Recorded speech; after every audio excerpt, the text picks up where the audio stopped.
शहीद महेंद्र कर्मा विश्वविद्यालय में राष्ट्रीय शिक्षा नीति 2020 के अध्यादेश को लागू किया जाएगा। सोमवार 27 मई को इसके लिए कार्यशाला आयोजित होगी। शहीद महेंद्र कर्मा विश्वविद्यालय बस्तर की कार्य परिषद विद्या परिषद की बैठक जगदलपुर में आयोजित हुई। बैठक में अध्यक्षता विश्वविद्यालय के कुलपति प्रोफेसर डॉक्टर मनोज कुमार श्रीवास्तव ने की। बैठक में सदस्य doctor Rashmi Shukla, doctor A के दीक्षित, डॉक्टर के इंदिरा, ईश्वर प्रसाद तिवारी, डॉक्टर शरद नेमा, सचिव अभिषेक वाजपेयी, कुल सचिव मौजूद रहे। इस बैठक में राष्ट्रीय शिक्षा नीति 2020 के अनुपालन में 4 वर्षीय स्नातक पाठ्यक्रम के संचालन हेतु प्रस्तावित अध्यादेश को अनुमोदित किया गया। साथ ही नई शिक्षा नीति के अनुपालन में स्नातकोत्तर कार्यक्रमों के अध्यादेश क्रमांक 170 में किए गए संशोधन पर विचार कर सर्वसम्मति से अनुमोदित किया गया। इसके अलावा स्नातकोत्तर पाठ्यक्रमों के लिए विनिमय 149 में किए संशोधन को सर्वसम्मति से अनुमोदित की गई। नई शिक्षा नीति के तहत अब विश्वविद्यालय में 4 वर्षीय स्नातक पाठ्यक्रम का संचालन किया जाएगा।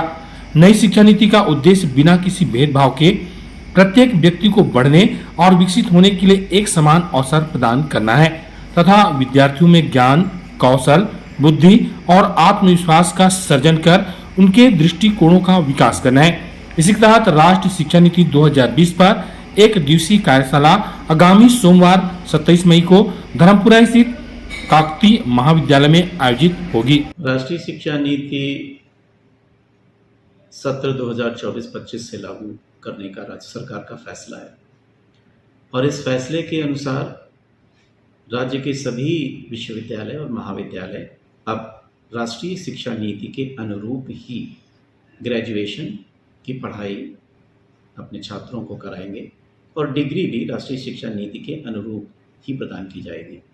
पर बस्तर विश्वविद्यालय ने मेरू विश्वविद्यालय होने के कारण मल्टीडिसिप्लिनरी एजुकेशन को बढ़ावा देने के लिए और रिसर्च को बढ़ावा देने के लिए पोस्ट ग्रेजुएशन में भी राष्ट्रीय शिक्षा नीति को लागू करने का फैसला किया। और सबसे बड़ा फायदा राष्ट्रीय शिक्षा नीति को विश्वविद्यालय को और सभी महाविद्यालयों को ये होने वाला है कि अब हमारे छात्र ऐसे कैरिकुलम को पढ़ेंगे कि उनके अंदर कैपेसिटी बिल्डिंग का निर्माण हो सके। वो अपने जिस विषय का ज्ञान पढ़ते हैं उसमें उनकी विशेषज्ञता वो प्राप्त कर सकें और उनको तार्किक क्षमता, कॉम्प्लेक्स प्रॉब्लम्स को सॉल्व करने की क्षमता अपने विषय के ज्ञान के आधार पर विकसित हो सके। ये कुछ उद्देश्य राष्ट्रीय शिक्षा नीति के बनाए गए हैं और उसी उद्देश्य के अनुपालन में राज्य ने करीब 35 विषयों के पाठ्यक्रमों का निर्माण भी किया है और हम पूरे राज्य में उन विषयों को अपने छात्रों को पढ़ाने वाले हैं। और मैं आशा करता हूं कि हमारे छात्र